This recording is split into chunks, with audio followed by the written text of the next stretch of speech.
Assalamualaikum warahmatullahi wabarakatuh. Innal hamdalillah hamdan katsiran thayyiban mubarakan fih kama yuhibbu rabbuna wa yarda.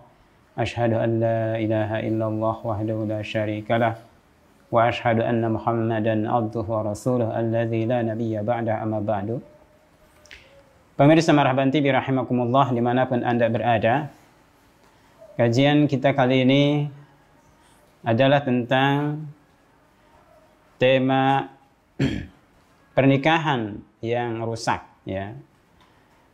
Perkawinan yang cacat, yang tidak sah, berarti tidak boleh atau haram dilakukan. Qala sya'al ankihatul fasidah, perkawinan yang rusak. Yang perkawinan ini batal atau tidak sah dan konsekuensi hukumnya, maka ini tidak boleh dilakukan dan perkawinannya perkawinan yang haram. Nah, tentu perkawinan yang sah adalah perkawinan yang memenuhi syarat dan rukun-rukun sebagaimana yang telah kita bahas, ya, pada pertemuan yang lalu. Nah, pemirsa Marhaban TV, apa saja pernikahan yang fasidah, yang rusak? Pertama, nikahul mut'ah atau kawin mut'ah, ya, atau nikah mut'ah.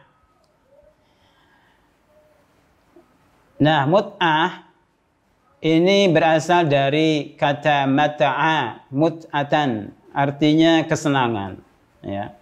Bersenang-senang. Jadi nikah mut'ah artinya menikahi untuk bersenang-senang.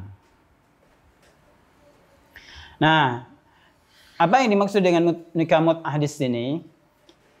Menurut istilah al-nikah ila ajalin musamma ba'idan kana qariban.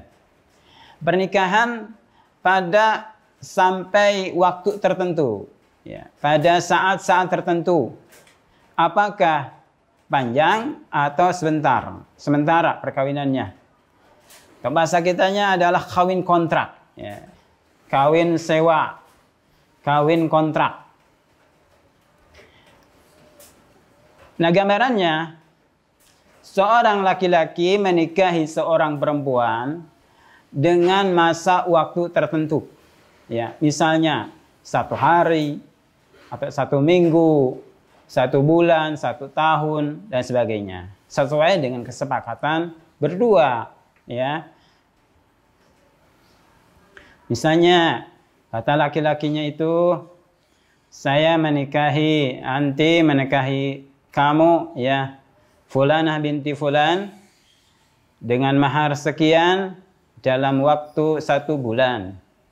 Nah, ini disebut dengan kawin kontrak, kawin mut'ah. Nah, kawin mut'ah ini zaman sekarang itu dilakukan oleh para penganut Syiah. Ya, para penganut Syiah ini ada ajaran adanya kawin kontrak, kawin mut'ah, ya, sehingga mereka mengatakan al-mut'ah min dini. Mut'ah itu bagian dari agamaku, dari agama Syiah. Tidak sah seseorang beragama Syiah sebelum melakukan kawin mut'ah walaupun 1 kali. Nah, ini, ya. Nah, mereka sering beralasan dengan hadis dari Ibnu Abbas bahwa Nabi SAW pernah melakukan para sahabat, Nabi mengizinkan para sahabat melakukan kawin mut'ah. Akan tetapi hadis ini sudah dimansukh, ya. Sudah dihapus. Hukumnya dengan hadis dari Ali bin Abi Thalib, anna Rasulullah SAW naha an nikahil mut'ah. Bahwasanya Rasulullah SAW telah melarang dari kawin mut'ah. Wa an luhumil khamur al-ahliyah zaman Khaybar. Dan melarang dari daging keledai liar pada zaman Khaybar. Jadi pada masa perang Khaybar, ya. Kurang lebih di tahun ke-7 Hijriyah. Nah, Nabi SAW ini telah melarang kawin mut'ah kepada sebagian para sahabatnya yang melakukannya. Kenapa? Karena mereka saat itu sedang mengepung benteng Khaybar yang berbulan-bulan, ya. Maka dibolehkan saat itu kawin mut'ah. Akan tetapi tentu dengan syarat-syarat pernikahan yang telah lalu. Ya, ada wali, ada saksi, ada mahar, ya. Ini hanya dalam waktunya saja yang berbeda. Akan tetapi ini kemudian dilarang oleh Rasulullah SAW. Kawin mut'ah seperti ini, ya, setelah perang Khaybar dilarang kepada para sahabat untuk tidak melakukannya kembali. Nah, ini kawin mut'ah. Maka tidak boleh kita melakukan kawin kontrak, ya. Walaupun misalnya ada wali, ada saksi, karena hukumnya sudah dihapus. Hukumnya sudah dihapus oleh Rasulullah SAW. Nah, ini banyak kejadian, ya. Karena kawin kontrak atau kawin mut'ah ini karena ada kawin yang merendahkan kaum perempuan, ya. Apalagi di ajaran Syiah bahwa yang menikah kawin kontrak, kawin mut'ah satu kali derajatnya sama dengan Al-Hasan bin Ali. Yang dua kali derajatnya sama dengan Al-Husain bin Ali. Siapa yang nikah mut'ah 3 kali sama derajatnya dengan Ali bin Abi Thalib. Yang melakukannya 4 kali sama dengan derajatnya dengan Rasulullah SAW. Nah, ini ada ajaran yang sangat jauh dari kebenaran. Maka hukum dari pernikahan ini adalah batal, ya. Hukum dari kawin ini adalah batal, butlan. Wa fayajibu fasakhuhu, maka wajib memfasahnya, wajib memisahkannya tanpa perlu ada kata cerai. Mata waqa'at dimanapun saja terjadi, ya. Jika ketahuan wajib difasah, wajib dipisahkan. Nah, bagaimana kalau perempuannya sudah campuri? Maka ini wajib untuk dibayarkan maharnya. Wajib, ya. Wajib dibayarkan maharnya, dan bagi para walinya atau pemerintah itu wajib mempasahnya. Tapi kalau belum dicampuri, ini tidak wajib dibayarkan sodak atau maharnya atau mas kawinnya, ya. Ini pertama kawin mut'ah. Bagaimana nasib anaknya? Kawin mut'ah disamakan dengan zina, maka anaknya ini hanya dinasabkan kepada ibunya, ya, tidak dinasabkan kepada ayahnya. Kemudian yang kedua, nikah syigar. Nikah syigar. Apa itu nikah syigar? An yuzawwijal wali waliyatahu min rajulin ala syartin an yuzawwijahu wa huwa waliyatahu. Ya. Yaitu seorang wali laki-laki, apa itu ayahnya, kakeknya atau pamannya atau kakaknya, menikahkan putrinya, ya, kepada seorang laki-laki dengan syarat laki-laki itu mengawinkannya kepada putrinya, ya. Misalnya si A punya anak, si B punya anak putri, dia kawinkan dengan si C, ya, seorang laki-laki. Si C itu punya adik perempuan. Kemudian si A ini mempersyaratkan, ya, boleh saya nikahkan kamu dengan anak saya, tapi tolong nikahkan saya dengan adikmu. Nah, ini termasuk nikah syigar, ya, atau dengan anakmu. Jadi tukeran, gitu, ya. Tukeran anak putri. Nah, ini termasuk nikah syigar. Apakah ini disebutkan atau dibayarkan maharnya atau tidak? Ini termasuk nikah syigar. Nabi SAW telah melarang la syighara fil Islam, tidak ada perkawinan syighar dalam Islam. Ya. Begitupun Abu Hurairah radhiyallahu anhu mengatakan, naha an syighar. Rasulullah SAW telah melarang dari kawin syighar. Wasyighar ay yaqula ar-rajul, dan kawin syighar itu seorang laki-laki mengatakan zawwijni ibnatak wa uzawwijuka ibnati. Ya. Nikahkanlah aku dengan putrimu, nanti aku akan kawinkan kamu dengan anak putriku. Atau zawwijni ukhtaka wa uzawwijuka ukhti, kawinkan aku dengan saudarimu, nanti aku akan kawinkan kamu dengan saudariku. Nah, ini termasuk nikah syighar. Kemudian asar dari sahabat Umar, perkataan Ibnu Umar radhiyallahu anhu, anna Rasulullah SAW naha an syighar, bahwa Rasulullah SAW telah melarang dari kawin syighar. Wasyighar an yuzawwij ar-rajulu ibnatahu, bahwa syighar itu adalah mengawinkan seseorang kepada anak putrinya, ala an yuzawwijahu ibnatahu, agar orang itu mengawinkannya dengan mengawinkan kepadanya dengan anak putrinya. Laisa bainahuma sadaqun, tidak ada di antara keduanya ada mahar. Ya. Mereka saling tukeran, bahkan untuk saling balas tidak ada mahar masing-masing. Ini adalah pernikahan yang batal. Mau ada mahar atau tidak, tetap pernikahan ini batal. Nah, bagaimana hukumnya? Nah, hukum dari pernikahan ini harus difasakh sebelum dukhul, ya, sebelum dicampuri. Jadi kalau sebelum mereka bercampur, artinya bersenggama masing-masing, maka ini harus dipisahkan, ya, dipisahkan, tidak ada kata cerai. Nah, bagaimana kalau sudah masing-masing mencampuri, atau salah satu bisa mencampuri kepada pasangannya, kepada istrinya, ya.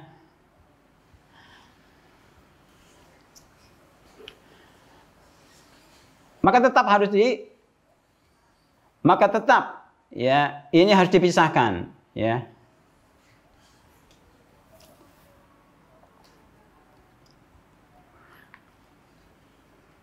Maka tetap ini bahwa mereka dipisahkan, ya, harus dipisahkan.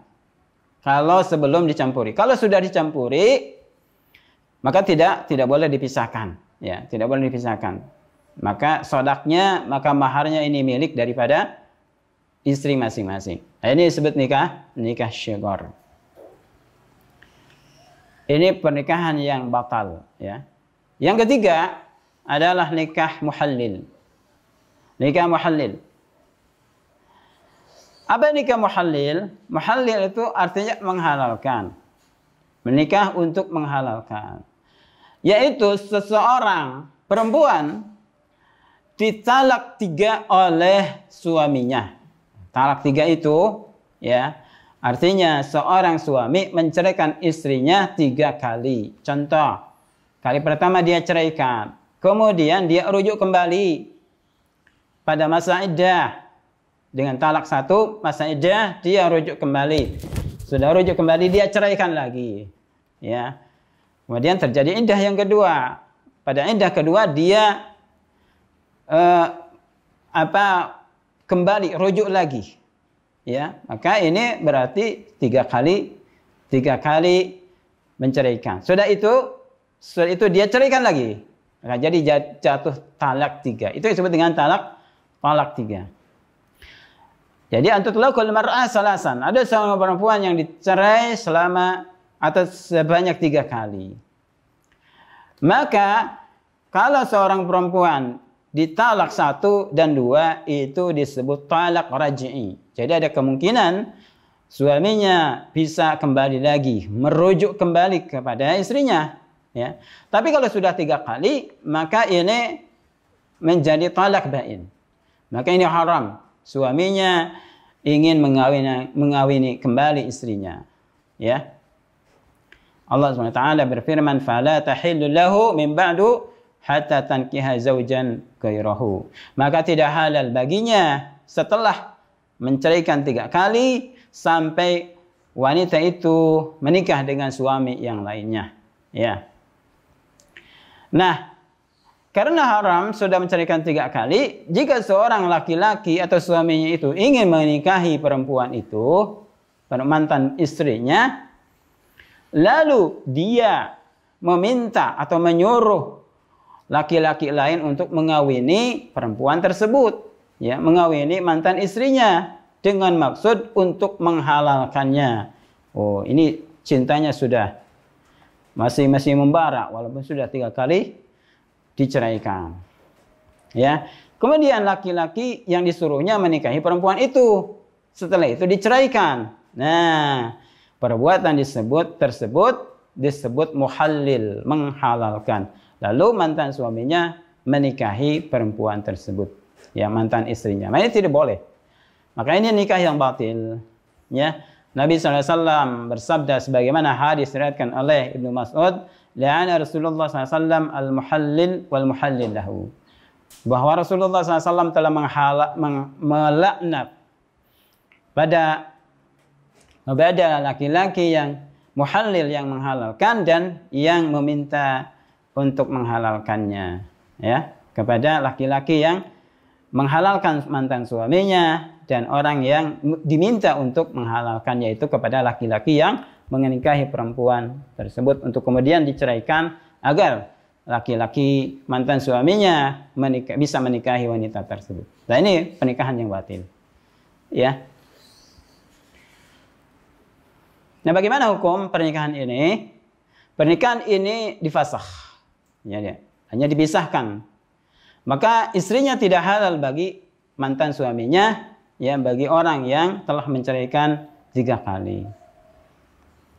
Nah, bagaimana kalau sudah dicampuri, ya, digauli, ya, bersenggema, maka wajib dibayarkan maharnya, bayarkan mas kawinnya, kemudian dipisahkan keduanya.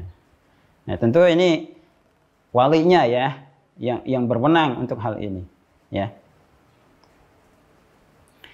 Ini yang ketiga, nikah muhallil, ya. Yang keempat, nikahul muhrim, yaitu perkawinan orang yang sedang ihram.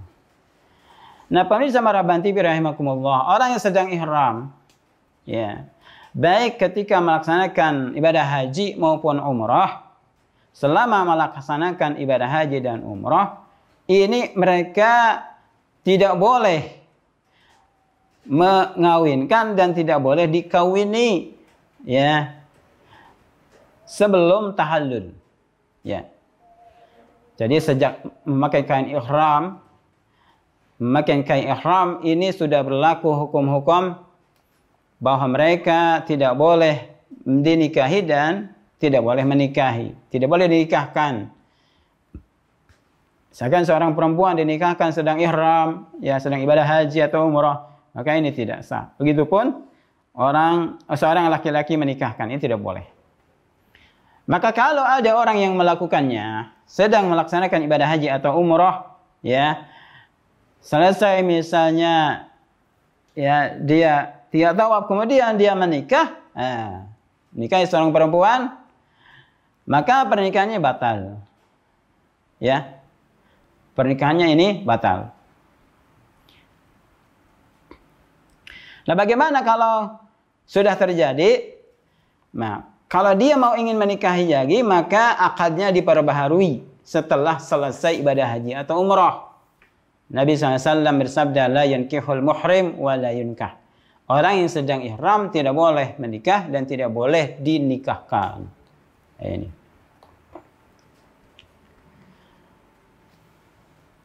Ini yang keempat, nikah sedang ihram. Ini hati-hati, ya, bagi orang atau bapak ibu yang akan melaksanakan ibadah haji atau umrah. Yang kelima, nikah pada masa iddah, ya, menikahi wanita yang sedang masa iddah, yaitu masa menunggu, ya, menunggu untuk menyatakan apakah wanita yang dicerai, baik cerai hidup, tolak hidup, atau cerai mati, ya, tolak wafat, memiliki janin atau tidak, ya berbuah janinnya, oroknya atau tidak. Ya, ini disebut masa iddah, ya 3 atau 4 bulan. Nah, pada masa iddah seorang perempuan tidak boleh dinikahi, ya tidak boleh dinikahi. Ini haram hukumnya, batal perkawinannya. Jadi kalau seorang laki-laki menikahi seorang perempuan yang sedang iddah, baik talak wafat atau talak hidup, maka ini nikahnya batil. Ya, pernikahannya batal. Bagaimana kalau sudah terjadi? Ini wajib dipisahkan di antara keduanya, karena akadnya batal. Kalau akadnya batal, maka harus dipisahkan. Ya. Nah, bagaimana kalau perempuan itu sudah dicampuri, ya bersenggama mereka? Wajib bagi laki-laki itu membayar shadak, membayar maharnya, membayar mas kawinnya. Ya. Nah, setelah itu laki-laki itu ini haram menikahi wanita tersebut walaupun telah selesai masa iddahnya, sebagai uqubatan lahu, sanksi baginya. Ya. Nabi Allah SWT berfirman, "Wa la ta'zimu 'uqdatan nikah hatta yablughal kitabu ajalah." Jangan kalian berazam, bertekad untuk melakukan akad nikah sampai ya catatan sampai catatan itu pada waktunya, yaitu pada masa iddahnya sudah selesai baru boleh menikahi wanita tersebut. Ini haram, ya. Kalau sudah terjadi wajib dipisahkan di antara keduanya. Kalau sudah dicampuri maka wajib dibayarkan mas kawinnya, ya. Dan setelah itu ini haram wanita itu dinikahi oleh laki-laki tersebut. Ini yang kelima, pernikahan yang batil, ya pernikahan yang yang rusak, ya tidak sah. Kemudian yang keenam, an-nikahu bila waliyin. Menikah tanpa wali. Ya. Menikahi tanpa wali. Nah, ini tidak boleh. Ya. Selama ada wali dari pihak istrinya, dari pihak istri, baik itu ayahnya, kakeknya, pamannya atau kakak saudara laki-lakinya, ya, tanpa wali, maka ini hukumnya haram. Ya. Karena apa?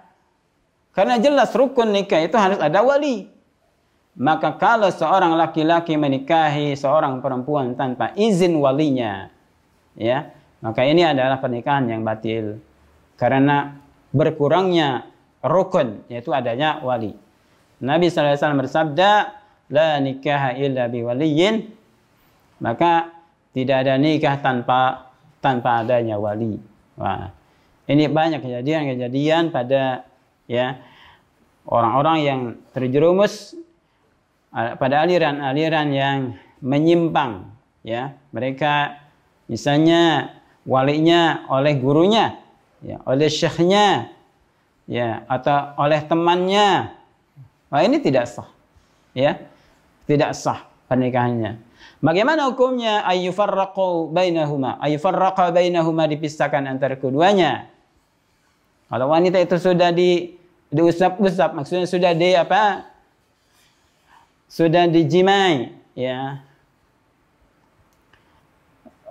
Maka ini wajib dibayarkan maharnya, ya. Setelah istibra, setelah dinyatakan bebas kepadanya, maka dia harus menyatakan dengan akad baru. Harus dengan akad baru, dengan mahar baru, dan adanya keridhaan daripada para walinya. Maka di sini ini sangat penting, ya, bagi para pemuda, para pemudi, para gadis, jangan memaksakan menikah kalau orang tua tidak ridha, sehingga mereka karena saling mencintai itu sampai melakukan kawin lari, ya, melakukan kawin lari. Mereka melakukan pernikahan tanpa adanya wali. Ini haram. Tidak sah perkawinan mereka. Dan tentu keriduan orang tua ya ini sangat penting. Ini yang keenam. Yang ketujuh, ya. Yang ketujuh, pernikahan yang rusak adalah pernikahan menikahi wanita kafirah. Wanita kafir selain wanita kitabiah yang muhsanat. Wanita-wanita ahli kitab Yahudi atau Nasrani, wanitanya yang baik, ya. Bukan pezina, bukan wanita-wanita yang tabarruj, yang menampakkan aurat-aurat mereka, ya, mereka wanita yang baik. Ini secara khusus dibolehkan. Akan tetapi selain kitabiah, selain ahli kitab, wanita ahli kitab ini haram. Ya. Karena mereka dikategorikan orang-orang musyrik. Wala tunkihul musyrikati hatta yu'minna. Janganlah kalian menikahi wanita-wanita musyrik sampai mereka beriman. Nah, ini hukumnya haram. Haram seorang muslim menikahi wanita kafir, ya. Apakah dia wanita itu majusi atau syuyu'iyun atau penganut komunis, ya, atau wasannya penyembah berhala, ya, atau agama-agama lain. Nah, ini termasuk yang diharamkan. Sebagaimana tidak halal bagi seorang muslimah dinikahi oleh laki-laki kafir, walaupun kitabi, walaupun ahli kitab, ya, tidak boleh dinikahkan, ya. Atau bukan ahli kitab juga sama. Jadi untuk muslimah, seorang wanita muslim itu haram dinikahi oleh orang-orang kafir. Nabi SAW berfirman, lahunna hillul lahum walahum yahilluna lahunna. Tidaklah mereka halal. Wanita itu tidaklah halal bagi mereka, ya, orang-orang kafir, dan tidaklah mereka itu bisa menghalalkan kepada wanita itu. Ya, maka dengan demikian, ini kalau terjadi, maka ini pernikahan yang batal. Bagaimana kalau sudah terjadi? Ini ada beberapa kasus, ya, ada beberapa gambaran kasusnya. Pertama, jika salah seorang suami istri yang kafir, ya, itu masuk Islam salah satunya, ya. Misalnya ada dua orang kafir, suami istri, pasangan suami istri, dua-duanya kafir asalnya. Kemudian salah satunya masuk Islam, imma suaminya atau imma istrinya, maka batala nikahuhuma, batal pernikahan keduanya. Ya. Jadi kalau ada salah satu dari mereka asalnya kafir, suami istri ini, kemudian salah satunya masuk Islam, maka pernikahan mereka batal. Ya. Nah, bagaimana misalnya seorang suami kafir, istrinya kafir. Istrinya masuk Islam, ya, maka pernikahannya ini batal. Nah, kemudian misalnya istrinya atau suaminya ini mengikuti masuk Islam, ya. Yang keduanya masuk Islam sebelum selesainya iddah. Tetap ada iddah nih, ya, selama 3 bulan. Maka mereka masih dalam kondisi pernikahan yang pertama, walaupun mereka masih dalam keadaan kafir. Akan tetapi jika yang kedua ini suami atau istrinya masuk Islam setelah selesai iddah, ya, maka ini harus ada akad yang baru. Nah, ini jumhur para ulama, ya, ini berpendapat demikian, harus akad baru. Nah, kalau mereka salah satunya tidak masuk Islam, berarti pernikahannya batal, ya. Maka berarti mereka tidak waris mewarisi, ya, wali mewali dan sebagainya. Itu hukum-hukum Islam berlaku kepadanya. Kasus kedua,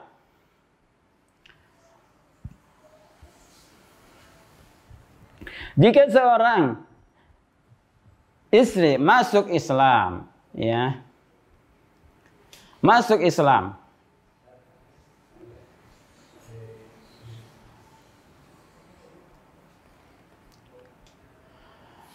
Sebelum dicampuri, ya, masuk Islam sebelum dicampuri, ya.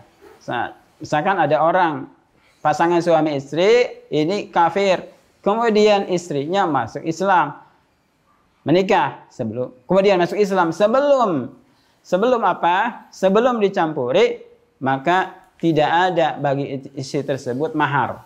Jadi tidak ada mahar. Yang asalnya kedua-duanya kafir. Biasanya orang kafir juga memberikan sesuatu kepada istrinya, ya. Kalau bahasa kitanya mahar, gitu ya. Nah, istri tersebut ini tidak berhak, ya, mendapatkan mahar, karena sudah langsung ketika istrinya masuk Islam, ini terputus pernikahannya, ya. Kemudian kalau suaminya masuk Islam, maka bagi istrinya hanya setengah dari mahar, ya. Nah, bagaimana kalau istrinya masuk Islam setelah dicampuri? Maka istrinya berhak mendapatkan mahar secara keseluruhan, ya. Ya, ini berhak mendapatkan mahar secara keseluruhan.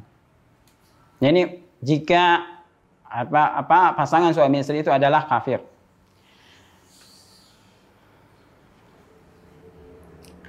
Kemudian kasus yang ketiga adalah ada orang yang masuk Islam dan dia memiliki lebih daripada 4 istri, ya, lebih memiliki 4 istri. Misalnya ada seorang kafir punya istri misalnya 10 atau 9, ya. Kemudian para istrinya ini masuk Islam bersamanya,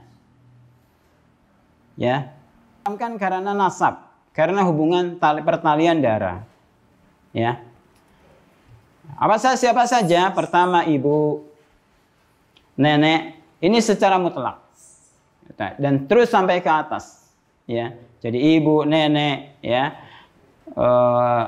uyut, ya, janggawareng dan sebagainya. Kemudian anak perempuan ini diharamkan untuk dinikahi. Anak perempuan, cucu perempuan, terus ke bawah. Ya, ini termasuk yang diharamkan, ya, cucu, cicit, ya, dan nama-nama lain. Kemudian anak perempuan dari anak laki-laki dan terus ke bawah, ya. Kalau tadi anak perempuan, kemudian anak perempuan dari anak perempuan, ya, cucu perempuan dari cucu dari anak perempuan. Kemudian cucu perempuan dari anak laki-laki, terus sampai ke bawah termasuk ini diharamkan. Kemudian siapa lagi? Al-ukhtu mutlaqan, saudari perempuan, adik perempuan atau kakak perempuan, dan anak-anaknya. Anak-anak perempuannya termasuk yang diharamkan. Ya, bahasa Sundanya itu alok, ya, alok suwan dan sebagainya. Begitupun anak-anak perempuan dari anak laki-laki, terus sampai ke bawah. Kemudian ammah, bibi, ya, bibi dari pihak ayah, ini termasuk yang diharamkan, ya, ini bibi. Kemudian khalah itu bibi dari pihak ibu, ya, ini diharamkan. Kemudian anak perempuan dari saudara laki-laki, ini secara mutlak ini haram. Anak perempuan dari saudara laki-laki. Kemudian anak perempuan dari anak perempuan, jadi cucu perempuan, terus ke bawah. Nah, ini termasuk yang diharamkan. Allah SWT berfirman, "Hurrimat 'alaikum ummahatukum wa banatukum wa akhawatukum wa ammatukum wa khalatukum wa banatul akhi wa banatul ukhti." Diharamkan atas kalian untuk dinikahi ibu-ibu kalian, ya, anak-anak perempuan kalian, saudari perempuan kalian, ibu dan paman, bibi, ya, bibi kalian, serta anak-anak perempuan saudara laki-laki kalian. Muharram, wanita yang diharamkan secara tahrim mu'abbad, baik muharramat secara nasab, ya, muharramat secara musaharah, perkawinan, Kemudian muharramat secara sepersusuan. Yang secara nasab ya, seperti ibu, nenek ya, sampai ke atas, anak perempuan dan anak-anaknya dan ke bawah, cucu dari anak laki-laki terus ke bawah ya, saudari secara mutlak dan anak-anaknya, kemudian anak perempuan dari anak laki-laki terus ke bawah, bibi dari pihak ayah, bibi dari pihak ibu ya, dan anak-anaknya. Ini termasuk yang diharamkan secara muabbad. Kemudian yang diharamkan secara musaharah seperti ibu tiri, ya, anak tiri, cucu perempuan tiri dari anak laki-laki maupun anak perempuan. Yang diharamkan secara sepersusuan ya adalah seperti yang diharamkan secara nasab ya. Jadi ayah, ibu yang menyusui, nenek-neneknya, saudara-saudaranya, paman-pamannya, anak-anaknya, baik anak laki-laki, anak perempuan, ini termasuk yang diharamkan. Kemudian wanita yang diharamkan secara muakkatan, secara temporer atau sewaktu-waktu, contoh seperti saudari dari istri kita, ya, adik perempuan atau kakak perempuan dari istri kita. Ini termasuk yang diharamkan secara sewaktu-waktu, yaitu tidak boleh menikahi mereka bersamaan dengan istri kita. Tetapi kalau istri kita sudah meninggal atau diceraikan, boleh menikahi mereka. Termasuk bibi, ya, bibi dari istri kita, ya, baik dari pihak ayah maupun ibu. Kemudian yang diharamkan secara sewaktu-waktu wanita yang punya suami, ya, sebelum mereka diceraikan atau wafat suaminya, tidak boleh dinikahi. Kemudian wanita yang sedang iddah, baik secara hidup maupun iddahnya tolak cerai mati, maka ini tidak boleh dinikahi sehingga selesai iddahnya. Wanita yang dicerai sebanyak 3 kali, maka tidak boleh langsung dinikahi sampai dia dinikahi oleh laki-laki yang lain. Kemudian yang terakhir, wanita pezina, tidak boleh dinikahi sampai dia bertaubat kepada Allah Subhanahu wa taala secara yakin dan telah sampai iddahnya. Kalau wanita itu sudah hamil, ya, wanita tersebut hamil, melahirkan, dan itu adalah selesai masa iddah wanita pezina. Demikian apa yang bisa saya sampaikan, mudah-mudahan manfaatnya. Wassallallahu ala Muhammadin wa ala alihi wa sahbihi wa sallama tasliman katsira. Subhanakallahumma wa bihamdik asyhadu an la ilaha illa anta astaghfiruka wa atubu ilaik. Assalamualaikum warahmatullahi wabarakatuh.